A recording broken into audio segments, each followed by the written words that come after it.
চিকিৎসকের চেম্বার থেকে বের হলেই রোগীর প্রেসক্রিপশনের ছবি তুলতে ব্যস্ত হয়ে পড়েন বিভিন্ন কোম্পানির বিক্রয় প্রতিনিধিরা। নিজ প্রতিষ্ঠানের ওষুধ লেখাতে চিকিৎসকের কাছে অফার উপহারও পৌঁছে দেন তারা। আর এ কারণে মানহীন ওষুধ লেখার অভিযোগও কম নয়। যদিও বাংলাদেশ ওষুধ শিল্প সমিতির দাবি এ ধরনের কর্মকাণ্ড বন্ধে কঠোর অবস্থানে তারা। আর অনৈতিক চর্চার কারণে 30 থেকে 40% চিকিৎসা ব্যয় বেড়ে যায় বলে জানিয়েছেন স্বাস্থ্য বিশেষজ্ঞ। উপহার সংস্কৃতি বন্ধে সুপারিশ সহ নীতিমালা জমা দিয়েছে স্বাস্থ্যখাত সংস্কার কমিশন। সোহেল কুরেশির ছবিতে বিস্তারিত জানবো সাইফুল ইসলামের রিপোর্টে।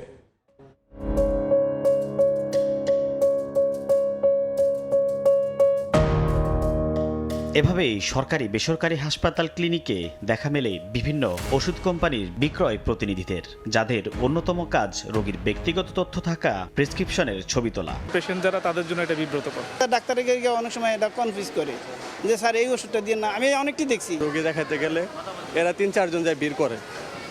ওই ক্ষেত্রে কি হয়, আমাদের রোগীটা সিরিয়ালটা পিছনে পড়ে যায়। কেউ আবার উপহার হাতে অপেক্ষায় থাকেন চিকিৎসকের চেম্বারে ঢোকার। কখনো সমন্বয়কারীর কাজ করেন চিকিৎসকের পিয়ন।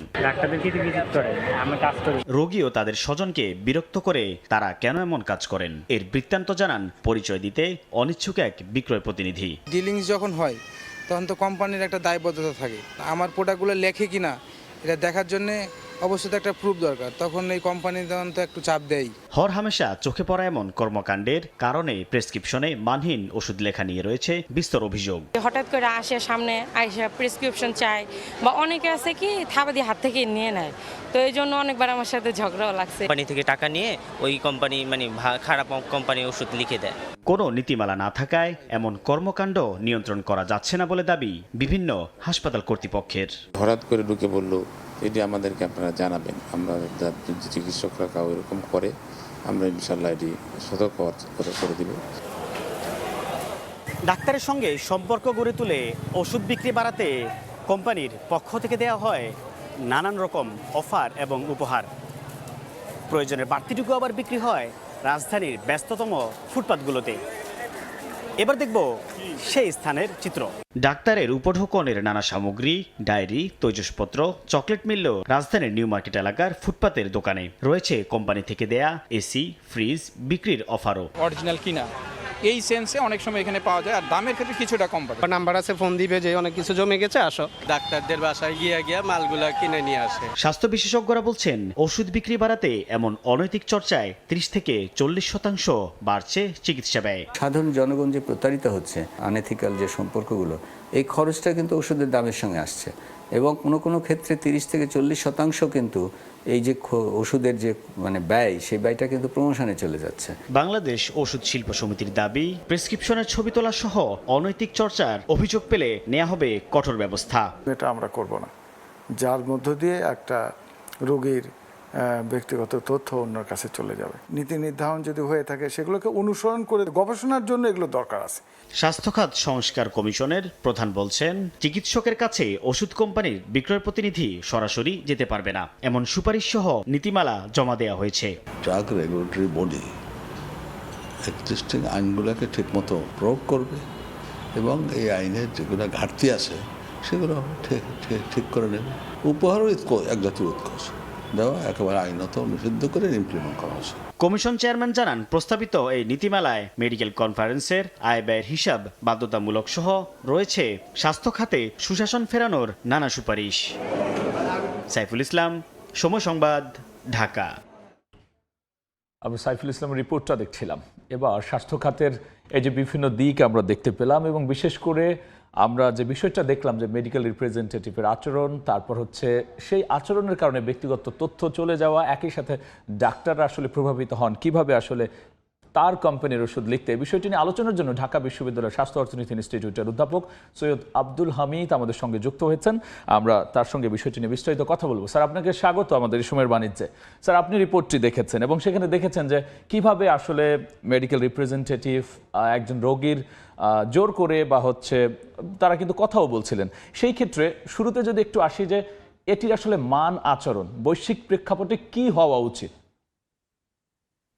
দেখুন, বাংলাদেশে যেভাবে ওষুধের প্রমোশন বা মার্কেটিংটা করা হয় সেটা ভিন্ন গ্লোবালি অন্যান্য যে জায়গায় যেভাবে করা হয়। যেমন আমেরিকার কনটেক্সটে যদি আমরা বলি, সেখানে কিন্তু মিডিয়াতে ওষুধের বিজ্ঞাপন দেওয়ার সুযোগ আছে এই কারণে তারা যে ড্রাগটা প্রডিউস করে মূলত তারা কিন্তু নিউ ড্রাগ প্রডিউস করে এবং জেনারিক ড্রাগটা প্রডিউস করলেও প্যাটেন্ট পিরিয়ডের পরে সেটা হচ্ছে যে নিউ ড্রাগের যে কোয়ালিটিটা সেটা তারা রক্ষা করে। সো সেই জায়গাগুলোতে ওরা লেভারেজ করছে যেটা সেটা হচ্ছে যে মিডিয়াতে এই বিজ্ঞাপনগুলো দেওয়া যাবে, কিন্তু আমাদের এখানে মিডিয়াতে বিজ্ঞাপন দিলে সেটা হিতে বিপরীত হতে পারে। এই কারণে এখানে ম্যানুয়ালি এই যে যে মেডিকেল রিপ্রেজেন্টেটিভের মাধ্যমে সেটা করা হয়। এর অনেকগুলো কুফল আমরা অলরেডি দেখতে পাচ্ছি, যেটা রিপোর্টে এসেছে সেটা সবাই জানে, সেটা হচ্ছে যে প্রথমে ফার্মাসিউটিক্যাল কোম্পানির খরচটা অনেক বেড়ে যাচ্ছে। এটা ক্ষেত্র বিশেষ 50 থেকে প্রায় 70% তাদের যে টোটাল প্রোডাকশন সেটা হচ্ছে যে মানে টোটাল খরচ যেটা ইন্ডাস্ট্রি সেটা কিন্তু এই অ্যাগ্রেসিভ মার্কেটিং এর জন্য চলে যাচ্ছে। সেটার প্রভাব পড়ে কিন্তু ওষুধের দামের উপরে এবং সেটার প্রভাব পড়ে ডেফিনেটলি কোয়ালিটির উপরে। আমরা যেটা দেখে থাকি সেটা হচ্ছে যে যে এই যে মেডিকেল রিপ্রেজেন্টেটিভ এটা শুধু কিন্তু ডাক্তারের কাছে যাচ্ছে না, এরা কোয়াকের কাছে যাচ্ছে, এরা ভিলেজ ডক্টরের কাছে যাচ্ছে এবং ফার্মাসি কর্মীর কাছেও যাচ্ছে এবং তারা কিন্তু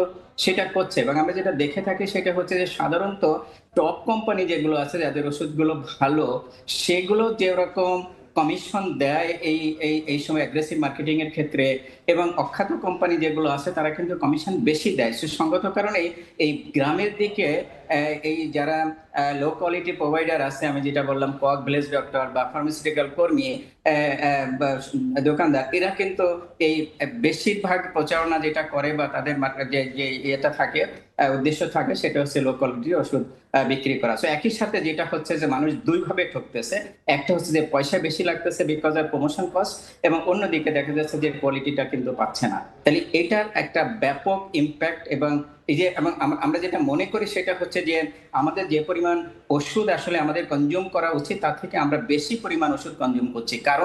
কারণ হচ্ছে যে আমরা কি পরিমাণ ওষুধ তৈরি করছি এবং কি পরিমাণ ওষুধ আমাদের দরকার সেটার কিন্তু হিসাব সরকারের কাছে নাই। সো ওষুধ যদি বেশি প্রডিউস হয় প্রয়োজনের তুলনায়, আমাদের যে ডিজিজ প্রোফাইল আছে তার তুলনায় যদি ওষুধ বেশি প্রডিউস হয়, তাহলে সঙ্গত কারণে এটা পুশ সেলিং হবে এবং পুশ সেলিং এর অংশ হিসেবে অ্যাগ্রেসিভ মার্কেটিংটা হচ্ছে। এই জায়গায় আমাদের ডিজিডিএ বা সংশ্লিষ্ট অথরিটি যেটা তাদের হিসাব নিকেশ করা দরকার। সেক্ষেত্রে স্যার আসলে কি করা যেতে পারে? এখানে যেটা করা যেতে পারে সেটা হচ্ছে যে আমাদের অ্যাগ্রেসিভ মার্কেটিং বন্ধ করতে হবে এবং এই বন্ধ করার জন্য সরকার কিছু রোল প্লে করতে পারে।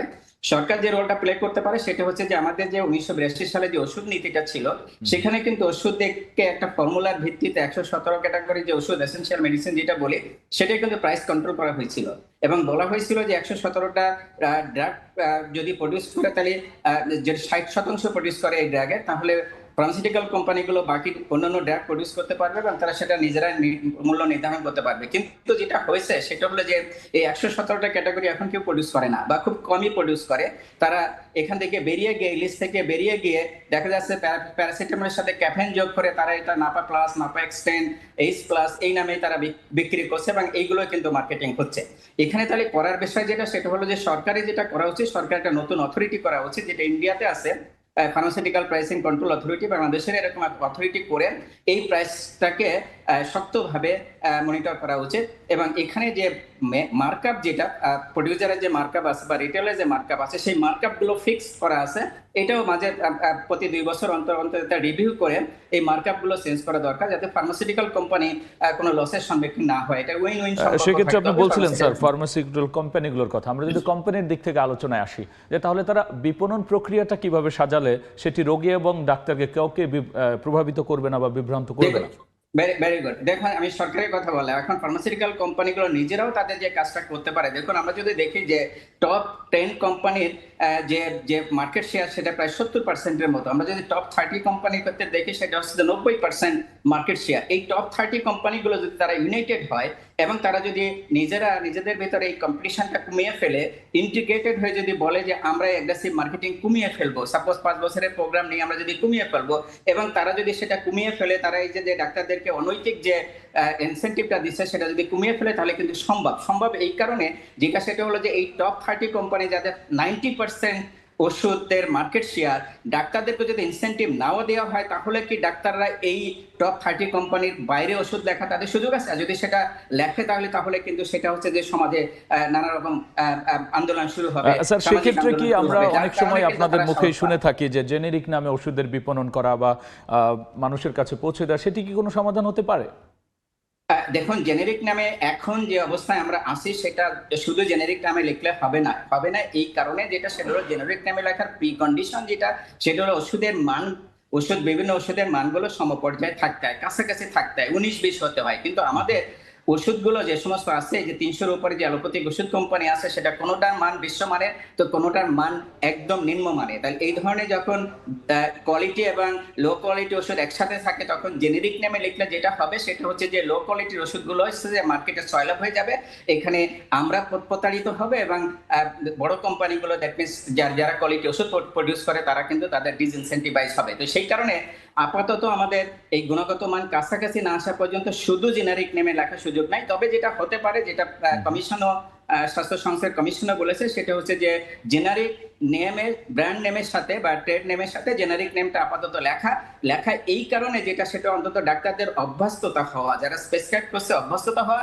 এবং সাথে সাথে যেটা করতে হবে যে ডিজিডিএ বা সংশ্লিষ্ট কর্তৃপক্ষ যারা আছে তারা যেন চেষ্টা করে যে ওষুধের মানকে কাছাকাছি নিয়ে আসার জন্য। এটা 19-20 হতে পারে, কিন্তু এটা 20-10-20-8 হতে পারে না, তাহলে কিন্তু জেনারিক নেম দিয়ে লাভ হবে না। একটু যদি স্যার আমাদের দেশের ওষুধের মান এবং বৈশ্বিক প্রেক্ষাপট বিবেচনা করি, সেক্ষেত্রে অনেক বড় কোম্পানিগুলো কিন্তু এই যে বিপণন প্রক্রিয়া সেটি কিনে সমালোচনা করেন এবং তারা এই দেশে বিনিয়োগ করতে অনীহা প্রকাশ করেন। এই বিষয়টি নিয়ে যদি একটু আলোচনা আসেন। দেখুন, আমাদের দেশে অনেকগুলো বিদেশি কোম্পানি ছিল, এই যে স্যানোপি ছিল শেষ পর্যন্ত, এর আগে গ্লাসগো স্মিথ ছিল। এই কোম্পানিগুলো কিন্তু আস্তে আস্তে তারা কিন্তু এখান থেকে তাদের ব্যবসা গুটিয়ে চলে যেতে হয়েছে কারণ তারা হচ্ছে যে একটা ইন্টারন্যাশনাল নর্ম ফলো করে, সারা পৃথিবীতে তারা একটা নর্ম ফলো করে, তারা কিন্তু অ্যাগ্রেসিভ মার্কেটিং এ অংশগ্রহণ করতে পারে না। ফলে দেখা যাচ্ছে যে এই যেহেতু দেশীয় কোম্পানিটা যদি দেখা যাচ্ছে যে ইনসেন্টিভ দেয় এবং একটা যদি মাল্টিনেশনাল কোম্পানি সেটা যদি ইনসেন্টিভ না দেয় তাহলে হচ্ছে সেই ডাক্তাররা কিন্তু সেই ওষুধটা লিখছে না বা কম লিখছে, ফলে তারা ব্যবসা গুটিয়ে চলে যেতে হচ্ছে। আমরা চাই যেটা সেটা হচ্ছে যে আমাদের এখানে বিশ্বমানের ওষুধ থাকুক, এখানে 2-4টা যদি দেশীয় ফার্ম, বিদেশি ফার্ম থাকে তাহলে যেটা হয় যে কোয়ালিটি কম্পিটিশনের একটা সুযোগ থাকে, যে কার ওষুধের কোয়ালিটি কিরকম সেটা একটা বিষয় থাকে। তবে সেই ক্ষেত্রে আমরা যেটা বলবো যে কোয়ালিটিকে স্যাক্রিফাইস করে কিছু ওষুধের ক্ষেত্রে কিছু করলে সেটা কিন্তু জাতির জন্য ডেঞ্জারাস হয়ে যায়। তাহলে এই যে কোয়ালিটি ইনশোর করার জন্য আমাদের যে ব্যবস্থাটা থাকার কথা সেটা দেশে আমাদের দেশে লিমিটেড পর্যায়ে আছে। লিমিটেড মানে এটা বায়োইকুইভ্যালেন্স টেস্ট করতে হয় কেমিক্যাল ড্রাগের ক্ষেত্রে। আমরা যে এখন ওষুধটা খাই আমাদের বেসিক্যালি কেমিক্যাল মলিকিউল, তো সেটার ক্ষেত্রে বায়োইকুইভ্যালেন্স টেস্ট করতে হয়। কিন্তু আমরা যখন ওষুধ বিদেশে এক্সপোর্ট করি, যে 150টা দেশে যে এক্সপোর্ট করছি, সেক্ষেত্রে কিন্তু আমরা বায়োইকুইভ্যালেন্স টেস্ট করি, সেটা দেশে ওইরকম ব্যবস্থা তেমন নাই, কিন্তু দেশের বাইরে থেকে এগুলো করা হয় সেই দেশের কন্ডিশন অনুযায়ী। কিন্তু আমরা যখন সেক্ষেত্রে স্যার সবশেষে যদি একটু বলেন, এই যে সামগ্রিকভাবে এই পুশ সেলিং অথবা খারাপ মানের ওষুধকে বিক্রিতে প্রভাবিত করা, এটি বন্ধে আসলে স্বল্প এবং দীর্ঘমেয়াদী কি পরিকল্পনা নেওয়া যেতে পারে, সংক্ষেপে যদি একটু শেষ করেন। সরকারি যে পরিকল্পনা, আমি যদি সরকারের কথা বলবো তাহলে সরকারের এখানে যেটা উচিত সেটা হচ্ছে যে এটা কমিটি দিয়ে হবে না, সরকারের এটা অথরিটি করতে হবে, যারা রেগুলারলি ফার্মাসিউটিক্যাল কোম্পানি থেকে তাদের যে ইনগ্রেডিয়েন্ট যেগুলো আছে সেটার প্রাইসটা নেবে এবং সেটার ভিত্তিতে তারা প্রাইস নির্ধারণ করবে, মার্কআপ সেট করবে, এটা হলো সরকার করবে। আর ফার্মাসিউটিক্যাল কোম্পানি ম্যানুফ্যাকচারিং অ্যাসোসিয়েশন যেটা করতে পারে সেটা হচ্ছে তারা ইউনাইটেড হয়ে তারা ডিক্লেয়ার করতে পারে, সেটা হলো যে আমরা ওষুধের এই অ্যাগ্রেসিভ মার্কেটিং কমিয়ে ফেলবো সিগনিফিকেন্টলি, এবং তারা সেটা যদি চেষ্টা করে তাহলে সেটা কিন্তু সম্ভব, নিজেদের ভিতর কম্পিটিশনটা বন্ধ করবে। স্যার অসংখ্য ধন্যবাদ আমাদের এই আলোচনায় যুক্ত হওয়ার জন্য।